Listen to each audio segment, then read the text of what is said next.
ಬಾಲಗ್ರಹ ಸಮಸ್ಯೆ ಇದ್ರ ಬಗ್ಗೆ ಸಾಕಷ್ಟು ವಿಚಾರಗಳು ತಿಳ್ಕೊಂಡಿಲ್ಲ ಇತ್ತೀಚಿನ ಹೆಣ್ಮಕ್ಳು. ಬಾಲಗ್ರಹ ಅಂದ್ರೆ ಏನು? ಎಲ್ಲದಕ್ಕೂ ಮೆಡಿಸನ್ ಇದೆ, ಮೆಡಿಸನ್ ಹಾಕಿದ್ರೆ ಸರಿ ಹೋಗ್ತದೆ ಅಂತ ಆಲೋಚನೆ ಮಾಡ್ತಾರೆ. ಬಾಲಗ್ರಹ ಅನ್ನೋದ್ರ ಬಗ್ಗೆ ವಿಚಾರಗಳನ್ನ ತಿಳ್ಕೊಳ್ತಾ ಹೋಗೋಣ. ಬಾಲಗ್ರಹ ಅಂತ ಹೇಳಿದ್ರೆ ಸಾಮಾನ್ಯವಾಗಿ ಹಳ್ಳಿ ಕಡೆ ನಾವು ನೋಡಿದಾಗ ಒಬ್ರು ಪುರೋಹಿತರ ಹತ್ರ ಅಥವಾ ಜೋಯಿಷ್ರ ಹತ್ರ ಹೋಗಿ ಯಂತ್ರ ಕಟ್ಸೋದು, ಬಾಲಗ್ರಹ ಪುಸ್ತಕವನ್ನ ತಂದು ಮಗುವಿನ ಹಾಸಿಗೆ ಹತ್ರ ಇಡುವಂಥದ್ದು, ಇದು ಬಾಲಗ್ರಹ ಚಿಕಿತ್ಸೆನ? ಖಂಡಿತವಾಗ್ಲೂ ಇಲ್ಲ. ಇದು ಒಂದು ನಮ್ಮ ನಂಬಿಕೆ ಆಗಿರುತ್ತೆ. ಮಗುವಿಗೆ ಒಂದು ಒಳ್ಳೆ ಆರೋಗ್ಯ ಸಿಗ್ಲಿ, ಆ ಮಗು ಯಾಕೋ ಅಳ್ತಾ ಇದೆ, ಇದಕ್ಕೆ ಯಂತ್ರ ಕಟ್ಸೋದ್ರಿಂದ ಸರಿ ಆಗ್ಬೋದು, ಇದೆಲ್ಲ ಒಂದು ನಂಬಿಕೆ ಆಗಿರುತ್ತೆ.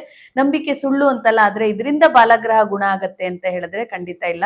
ಬಾಲಗ್ರಹ ಸಮಸ್ಯೆಗೆ ಕಾರಣಗಳಿದೆ, ಆ ಕಾರಣಗಳನ್ನ ಸರಿ ಮಾಡಿದಾಗ ಮಾತ್ರ ಈ ಒಂದು ಸಮಸ್ಯೆ ಗುಣವಾಗ್ತದೆ. ಆ ಬಾಲಗ್ರಹ ಸಮಸ್ಯೆಗಳಲ್ಲಿ ಬರ್ತಕ್ಕಂಥ ಲಕ್ಷಣಗಳೇನಂದ್ರೆ, ಮಗು ತುಂಬಾ ರಚ್ಚೆ ಮಾಡ್ತಿರುತ್ತೆ, ತುಂಬಾ ಅಳೋವಂಥದ್ದು, ನಿದ್ರೆ ಮಾಡೋದಿಲ್ಲ, ಹಗಲು ರಾತ್ರಿ ಅಳ್ತಾ ಇರುತ್ತೆ, ಜೊತೆಗೆ ಆ ಹಾಲು ಸರಿಯಾಗಿ ಕುಡಿಯೋದಿಲ್ಲ, ಅಥವಾ ಸ್ವಲ್ಪ ದೊಡ್ಡ ಮಗು ಆದ್ರೆ ಊಟ ಸರಿಯಾಗಿ ಮಾಡೋದಿಲ್ಲ, ಮತ್ತು ಹಲ್ಲು ಕಡಿಯೋದು ಜಾಸ್ತಿ ಇರುತ್ತೆ, ನಿದ್ರೆಯಲ್ಲಿ ಹಲ್ಲು ಕಡಿಯೋದು, ಕನ್ವರ್ಸೋದು, ಬೆಚ್ಚಿ ಬೀಳೋದು, ಕಿರ್ಚಿ ಅಳೋದು, ಆಗಾಗ ಶೀತ ನೆಗಡಿ ಜ್ವರ ಬರ್ತಕ್ಕಂಥದ್ದು, ಚಿಕ್ಕ ಚಿಕ್ಕ ವಿಚಾರಕ್ಕೆ ಹಠ ಮಾಡುವಂಥದ್ದು, ಕೋಪ ಜಾಸ್ತಿ ಇದೆ. ಇದು ಚಿಕ್ಕ ವಯಸ್ಸಿನ ಮಕ್ಕಳಿಂದ ಹಿಡಿದು 14 ವಯಸ್ಸಿನ ಮಕ್ಕಳ ತನಕ ಕಾಡುತ್ತೆ.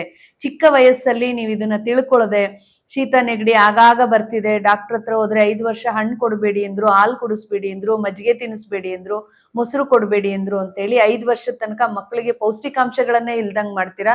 ಪ್ರತಿದಿನ ಒಂದ್ ಸಿರಪ್ ಹಾಕೊಂಡು ಕುತ್ಕೊಳ್ತೀರಾ. ಇದೆಲ್ಲವೂ ಕೇವಲ ಸಿರಪ್ ಔಷಧಿಯಿಂದ ಹೋಗುವಂಥದ್ದಲ್ಲ, ಬಾಲಗ್ರಹ ಸಮಸ್ಯೆಯಿಂದ ಬರ್ತಕ್ಕಂಥ ತೊಂದರೆ ಆಗಿರುತ್ತೆ. ಈ ರೀತಿ ಸಮಸ್ಯೆಗಳಲ್ಲಿ ಬಾಲಗ್ರಹ ದೋಷದಿಂದ ಮಗುವಿನ ಜೀರ್ಣಾಂಗ ವ್ಯವಸ್ಥೆ ಕೂಡ ಸಮಸ್ಯೆಯಾಗಿ, ಅಜೀರ್ಣ ತೊಂದರೆಯಿಂದ ಮಗುವಿಗೆ ಮಲಬದ್ಧತೆ ಸಮಸ್ಯೆ, ಹೊಟ್ಟೆ ನೋವು ಬರುವಂಥದ್ದು, ಕಫ ನೆಗಡಿ ಜ್ವರ ಶುರುವಾಗ್ತಕ್ಕಂಥದ್ದು, ಈ ರೀತಿ ತೊಂದರೆಗಳಲ್ಲಿ ಮಗು ಒದ್ದಾಡ್ತಾ ಇರುತ್ತೆ.